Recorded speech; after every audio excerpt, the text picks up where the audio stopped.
tu adoración, iglesia. Levanta tus manos, levanta tu voz e imagina que estás delante de su presencia. Imagina que estás viendo su rostro y le puedes levantar toda tu adoración. Ríndete ante Él, humíllate ante Él y dile: Señor, aquí estoy porque te anhelo, porque deseo tu presencia y algún día anhelo estar cara a cara frente a ti y adorarte por siempre y adorarte por la eternidad. Ese es mi anhelo, Señor. Yo te anhelo, yo te busco, yo te busco, yo te anhelo. Yo quiero más, yo quiero más de ti. Rodéame de ti, oh Señor. Yo quiero más, Jesús. Rodéame de tu amor, de tu presencia, de tu paz, de tu gozo, Jesús. Yo quiero estar en ti, yo quiero más de tu presencia, oh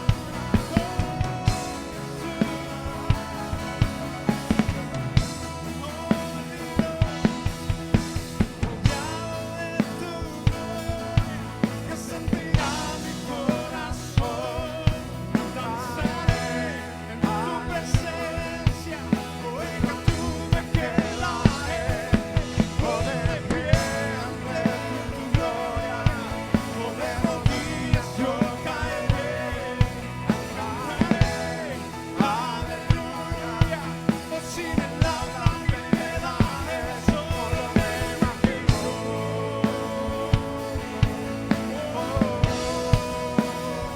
Solo me imagino,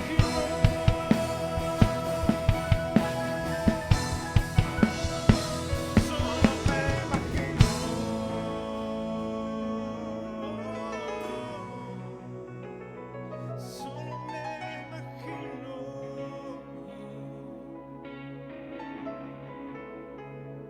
solo me imagino cuando adorar será lo que haga la eternidad.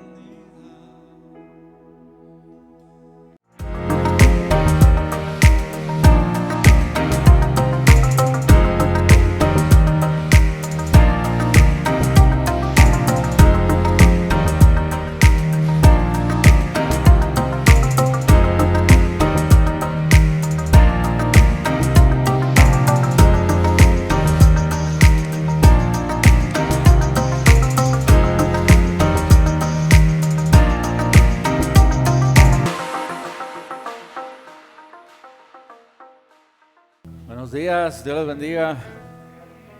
¿Cómo están? ¿Estamos listos? Amén. Bueno, vamos a dar gracias, vamos a orar. Señor, te agradecemos, Padre, esta mañana la oportunidad, Señor, que nos das, Padre, de buscar tu presencia. El honor que tenemos, Señor, de buscar tu rostro, Padre. Así que bendícenos esta mañana con tu presencia, Señor. Trayéndonos, Señor, la revelación, Padre, de tu palabra. Trayéndonos, Señor, descanso, Señor, para nuestra alma, para nuestro espíritu, para nuestra mente, Señor. Y haciéndonos, Señor, cada día, Señor, aprender más de ti, depender más de ti, Padre. Bendecimos tu santo nombre y bendecimos la preciosa palabra de vida, Padre. Y te damos gracias por ella, Señor. Gracias, Padre, en el nombre de tu Hijo amado Jesús. Amén y amén. Bueno, yo quiero que me ayuden ahí rapidito en la pantalla a poner Mateo 11, 28. Y vamos a leerla. Mire lo que dice la palabra de Dios, lo que nos dice el Señor en su palabra. Dice: venid a mí todos los que estéis trabajados y cargados, y os haré descansar. ¿Hay alguien aquí esta mañana que se sienta cansado, trabajado? Pues yo creo que todos, ¿verdad? Pero mire lo que sigue diciendo ahí en su palabra. Pero habla de un descanso, ¿verdad? Pero luego el Señor Jesús habla de un yugo. Dice, llevad mi yugo sobre vosotros y aprended de mí, que soy manso y humilde de corazón, y hallaréis descanso para vuestra alma. Señor Jesús, ¿cómo encontramos descanso llevando un yugo? Porque el yugo era lo que se le ponía a las yuntas, a los animales de trabajar la tierra, precisamente para cuando iba a trabajar. Eso les ayudaba a dar un esfuerzo. Era el momento donde más se iban a cargar y requería un esfuerzo. Pero termina diciendo el Señor, porque mi yugo es fácil y ligera mi carga. ¿Qué quiere decir Dios en esta palabra? Bueno, el tema del día de hoy se llama a libertad fuimos llamados. Esta palabra, este término libertad, yo creo que es uno de los más debatidos por el hombre. Encontrar el significado, o hay diferentes opiniones, diferentes criterios de lo que se refiere a libertad. Y les decía, el mundo, el ideal del hombre siempre ha sido ser libre. ¿A quién no nos gusta ser libre? A todos. Se podría decir que el hombre constantemente está buscando eso. Está buscando la libertad en algún aspecto de su vida. Y como es una necesidad del hombre, el mundo también trata de ofrecernos un sustento o suplir esa necesidad. Entonces el mundo nos ha empezado a crear esa idea de la libertad. Entonces el mundo les decía, trata pero ¿sabes cuál es la idea de libertad que nos está ofreciendo el mundo?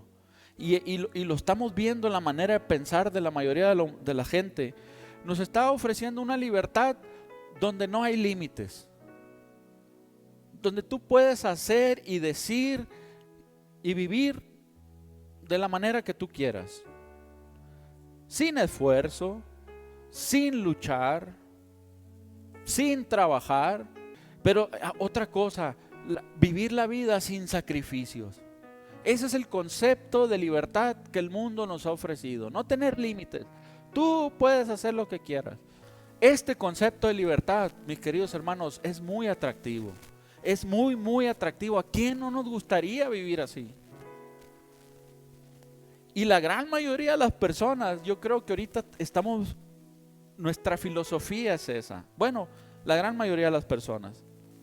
Y nos dejamos ser seducidos por ese concepto de libertad y nos dejamos llevar por esas ideas. Pero le voy a decir algo, el mundo nos ofrece una libertad que no nos puede dar. Sí, en las ideas, en la apariencia, de muchas formas, el mundo nos ofrece esa libertad, pero realmente no nos las puede dar. ¿Sabe por qué? Porque cuando usted ve a una persona, su realidad, cuando usted ve la realidad de cómo el mundo está viviendo, se va a dar cuenta que no es cierto lo que nos están ofreciendo. ¿Sabe por qué? Porque entre más nos jactamos de que somos libres, de que tenemos, usted ve a la humanidad y van creciendo cada día más los casos de depresión, los casos de enfermedades mentales, los casos de incluso hasta de suicidios. Entonces yo digo, es un espejismo lo que nos está vendiendo la idea de libertad. Y el apóstol Pedro lo dijo en 2 de Pedro capítulo 2 verso 19. Vamos a leerlo. Mire lo que dice ahí el apóstol Pedro hablando acerca de eso. Dice, les prometen libertad y son ellos mismos esclavos de corrupción, dice. Porque el que es vencido por alguno es hecho esclavo de lo que le venció. Entonces vemos a personas hablándonos de conceptos de libertad y tratando de llevar esa filosofía al mundo, y cuando tú ves la realidad de sus vidas, te das cuenta que son incluso tienen más dificultades en su vida que uno que está recibiendo consejo de parte de esas personas. Dice, les prometen libertad. Fíjese desde cuándo se está hablando de esto. y son ellos mismos esclavos de corrupción, dice. Mire, mis queridos hermanos, esa clase de libertad no existe. Cuando nos prometen, la filosofía del mundo nos promete una libertad sin límites, sin esfuerzo, sin luchar, sin trabajar, sin sacrificios, eso no existe. La verdadera libertad requiere límites, requiere esfuerzo, requiere lucha. Si no fuera así, el Señor no nos hubiera dicho tantas veces, esforzados y valientes. Y sabe, los límites, hablando por ejemplo de los límites es lo que preserva nuestra libertad. Por ejemplo, nosotros los seres humanos podemos disfrutar de este planeta, de esta tierra. ¿Sabe por qué? Porque hay un límite que contiene esa libertad y se llama la atmósfera. Si eso no existiera, no existiera la vida en el mundo. ¿Se da cuenta cómo los límites sí son necesarios para nuestra vida? Los límites, mis queridos hermanos, son los que preservan la libertad. Sin límite, la libertad se diluye. Por ejemplo, mucha gente queremos tener libertad financiera, pero somos muy malos administradores. Somos muy malos en cuanto al manejo de los recursos que Dios pone en nuestras manos. Y no nos limitamos y nos excedemos en eso. Entonces, cuando el Señor nos educa a través de su palabra, nos enseña a establecer límites en eso. Y eso es lo que nos da la tranquilidad, lo que nos da paz, lo que nos da lo que nosotros conocemos como libertad financiera. ¿Por qué todo el mundo anhela la libertad financiera? Bueno, porque confundimos, como les decía hace un momento, los deseos con las necesidades. Y lo que Dios nos ha dado cubre perfectamente nuestras necesidades, tal vez no nuestros deseos. Entonces se da cuenta cómo la misma palabra de Dios nos enseña eso, establecer límites. Segunda de Corintios capítulo 3 verso 17 es un versículo que constantemente los muchachos en la alabanza, como Nata, Román, lo mencionan o lo citan a la hora de estar ministrando. Y dice así: porque el Señor es espíritu, y donde está el espíritu del Señor, ahí hay libertad. Entonces el hombre sin Dios no es verdaderamente libre. Solo el Espíritu de Dios ayuda al hombre a establecer límites en su vida para que pueda ser verdaderamente libre. Y cuando venga el Espíritu de Dios, convencerá al mundo de pecado. Y muchas personas en el mundo hoy vivimos desenfrenados, buscando ese espejismo de yo hacer lo que yo quiera, yo vivo como yo quiera, sin importar lo que pasa a nuestro alrededor, y pensamos que estamos siendo libres, pero al final de cuentas se volverá una carga pesada en la vida del hombre. Por eso Jesús dijo: el que esté cansado y trabajado, venga a mí. Ahí no hay libertad verdadera. Mire lo que dice la palabra de Dios en Juan 16:13. Dice: pero cuando venga el Espíritu de verdad, Él, ¿qué hará con ustedes? Los guiará a toda verdad, porque no hablará por su propia cuenta, sino que hablará de todo lo que oye y os hará saber las cosas que habrán de venir. En otras palabras, mire lo que dice en la traducción lenguaje actual. Dice: cuando venga el Espíritu Santo, Él les dará lo que es verdad, es la verdad. Perdón, Él les dirá lo que es la verdad y los guiará para que siempre vivan en la verdad. Él no hablará por su propia cuenta, sino que les dirá lo que oigan de Dios el Padre y les enseñará lo que está por suceder. Y se da cuenta cómo es tan importante vivir en el Espíritu de Dios, porque es el que nos instruye en discernimiento. Es el que es capaz de hacer razonar al hombre y decir: oye, no estaré viviendo en un exceso en esto, o no me estaré equivocando en aquello, o no estaré poniendo por encima del propósito de Dios en mi vida mis deseos. Cosas que al hombre natural, como decíamos, al hombre sin Dios le cuesta entender eso. El hombre natural vive para él y para los deseos de su carne. Nunca se va a detener a meditar en la verdad de Dios. Y va a vivir por lo que el mundo establezca. ¿Sabe una cosa? Para poder disfrutar de la libertad que nosotros tenemos como cristianos, como hijos de Dios, se tuvo que pagar un alto precio.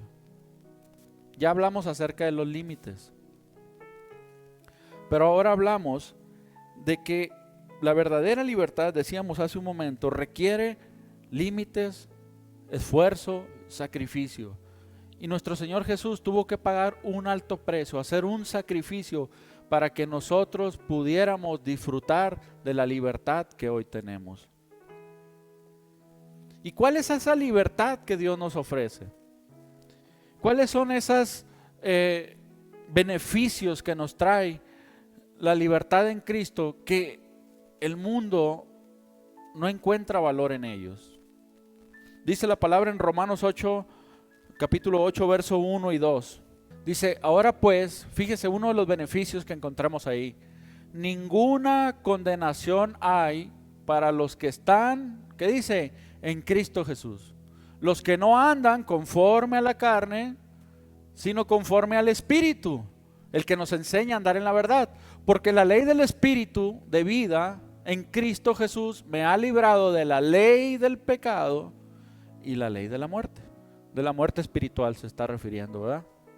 Bueno, y nosotros decimos, ¿y eso qué de bueno tiene para nosotros? ¿Cuál es el beneficio? Y es lo que el mundo no encuentra utilidad. O sea, queremos la libertad que el mundo nos ofrece, pero ya vimos que es un espejismo que nos ata más que hacernos libres. En cambio ahora tenemos la propuesta de Dios para nuestra vida. Fíjese lo mismo que decía Jesús. Para que ustedes tengan descanso, tienes que estar dispuestos a aceptar mi yugo en su vida. Tenemos que tener algo que nos controle. ¿Cuáles son las manifestaciones del fruto del Espíritu Santo? Paz, gozo, paciencia, benignidad, templanza. ¿Templanza para qué? Para enfrentar las adversidades, dominio propio para enfrentar las tentaciones. ¿Se da cuenta cómo necesitamos ese límite, ese yugo, eso que nos ayuda? Y a veces pensamos que eso no es ser libre. Otra de las cosas, bueno, algo que viene juntamente con esto es ¿qué libertad o qué otro beneficio nos da la libertad en Cristo? La capacidad de renunciar a una vida sin límites. Dice la palabra de Dios en Romanos 6, capítulo 6, verso 20. Voy a leer la traducción en lenguaje actual. Mire lo que dice la palabra de Dios.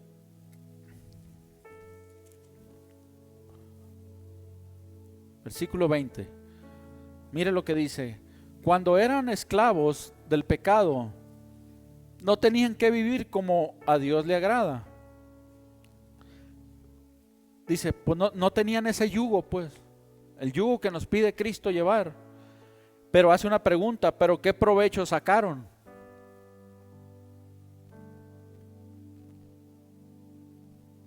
Si lo que uno más quisiera es poder haber corregido nuestros errores antes, con más anticipación.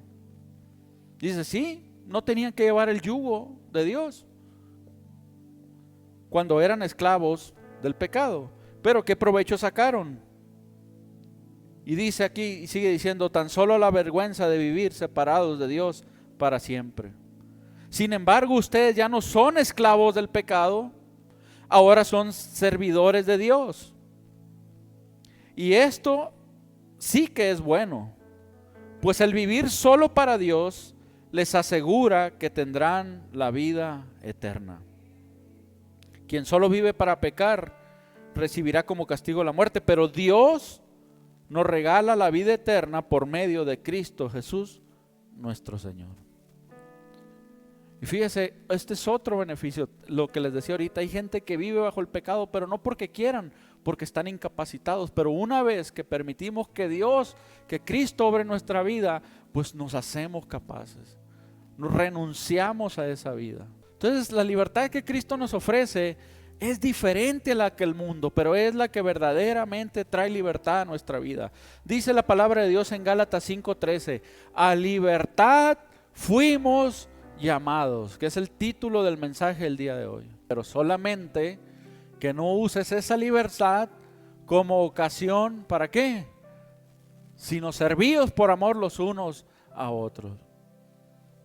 Sí, pues todos queremos la grandeza y las bendiciones que vienen de parte de Dios, sí, pero no es para que vivas bajo tu criterio, los criterios del mundo. ¿Sabe por qué le estoy diciendo, hablando de esto? Y para ir aterrizando el mensaje e ir concluyendo. Hoy, desafortunadamente, se ofrece un cristianismo muy parecido o apegado al sistema del mundo. Y ese cristianismo está siendo muy atractivo, porque es un cristianismo donde recibo la bendición de Dios, pero no tengo compromiso con Dios. No me comprometo con Él, no me sacrifico por Él, no hago ningún esfuerzo. Y sabe una cosa, eso no nos lleva a libertad. Mire, hay momentos en la vida cristiana donde todo lo que hacemos parece no tener sentido. Hablaba un poquito acerca de eso el domingo anterior. Pero hay momentos en la vida de la vida cristiana donde parece que no tiene sentido todo lo que hacemos.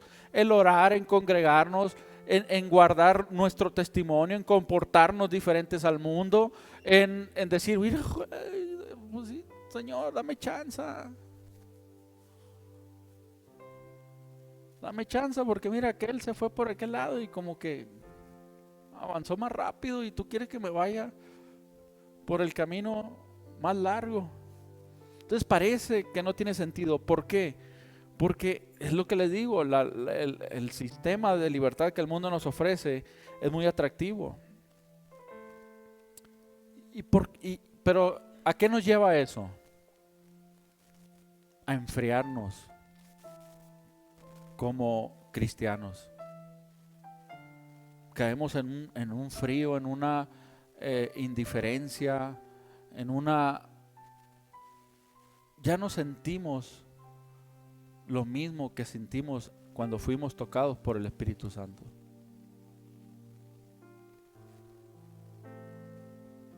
El hombre fácilmente pierde su capacidad de asombro. Fíjese, usted estaba leyendo un poquito acerca de eso. Hay personas que si usted fuera a su casa, hay personas en el mundo que si usted fuera a su casa se quedaría así con la boca abierta, viendo la majestuosidad de donde vive. Pero tal vez para esa persona ya es algo muy común, ya es algo que no le causa ninguna satisfacción. Y así el hombre va perdiendo esa capacidad de darle valor a las cosas. Al principio de nuestra vida cristiana, nosotros tenemos en gran estima la salvación, la vida en Cristo, el tener el mismo sentir, el mismo pensar que otras personas, buscar un bien común, el tener la oportunidad de enderezar nuestra vida, el saber que Cristo pagó por nosotros en la cruz, y eso nos va a permitir que nuestra vida no quede en condenación, y sentimos una emoción y una gratitud por eso. El saber que Dios nos está dando una nueva oportunidad de vida, de corregir nuestro camino, de romper cadenas de iniquidad en nosotros, en nuestra familia, romper maldiciones generacionales. Todas esas cosas se abren o son los beneficios que tiene la libertad que Cristo nos ofrece. Pero después de un tiempo, el corazón se empieza a enfriar, porque aquello majestuoso que vimos en el principio se empieza a hacer común en nuestra vida. Y entonces dejamos de darle la importancia, de darle el valor a eso. Y nuestra conducta con respecto a eso empieza a cambiar. ¿Sabe una cosa? El pueblo de Dios en una ocasión, fueron a luchar contra los filisteos. Quiero terminar con esto. Y fueron a luchar con ellos y perdieron. Y dijeron, ¿por qué el Señor nos ha avergonzado delante de los filisteos? ¿Por qué pasó eso? Dijeron. Y algún loco por ahí se le ocurrió, ya sabemos por qué. Porque no trajimos el arca del pacto. Y se fueron por ella. Y se fueron a pelear otra vez. Pues ahora no solamente los volvieron a humillar, sino que les quitaron el arca del pacto. Y se quedaron sin ella. ¿Sabe? Lo mismo sucede con nosotros. Cuando empezamos a no darle el valor que tiene la vida cristiana y empezamos a ser seducidos por la libertad del mundo. Para el pueblo de Dios, el arca del pacto representaba vivir en la presencia de Dios. Pero al pasar el tiempo, ¿sabe qué se volvió en su vida el arca del pacto? Un símbolo. La vida cristiana en un inicio para nosotros es vivir en la presencia de Dios. Lo sientes la emoción, sientes esa gratitud con Él. Pero al pasar el tiempo perdemos el asombro por esas cosas, no avivamos el fuego que está en nosotros. ¿Qué dijo el apóstol Pablo? Aviven el fuego que está del Espíritu que está en ustedes. Y la vida cristiana se empieza a hacer igual que nosotros. Al principio vivimos en la presencia de Dios, pero después es un símbolo. Y lo primero que hace el enemigo es alejarnos de vivir en la presencia de Dios. ¿Y sabe qué después? Hasta el arca nos quitan. Ya después hasta dejamos de ser cristianos porque nos enfriamos.